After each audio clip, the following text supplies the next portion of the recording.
Pour évoquer les jardins de l'abbaye de Bénévent, Marc Bricard de l'association Plantes et Couleurs a aménagé des plantations sur 3 terrasses en contrebas de l'église. Pour se rapprocher de l'horticulture médiévale, notamment pour le choix des plantes médicinales de la première terrasse, il s'est inspiré de la liste des 88 végétaux mentionnés dans le capitulaire de Willis, un ensemble de règles édictées par Charlemagne en 795 pour administrer ces domaines. On va retrouver 6 petits carrés avec les indications qui étaient les plantes pour les maux des femmes, les plantes pour les fièvres, refroidissement, etc.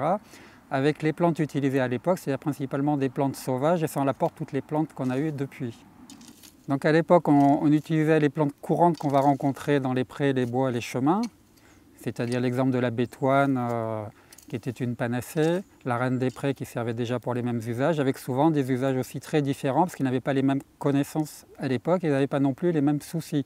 On va trouver par exemple beaucoup de plantes qui étaient liées aux problèmes intestinaux, parce qu'ils avaient des vers, ils avaient des problèmes comme ça que nous on n'a plus, mais on ne serait pas capable maintenant de supporter de telles méthodes de soins en fait. Pour les plantes médicinales, on va voir comment on peut faire des baumes, des crèmes, des sirops, des teintures, des fleurs de bac. Sans oublier les tisanes, évidemment, qui sont la base de l'usage des plantes. La deuxième terrasse, c'est les plantes à couleurs. Les plantes à couleurs, c'est-à-dire c'est les plantes qui font de la teinture, utilisées en teinture, les plantes utilisées pour faire des encres végétales, pour faire des couleurs pour les cosmétiques ou les colorants alimentaires. Alors sur la troisième terrasse, là on peut voir que c'est un petit peu en réflexion.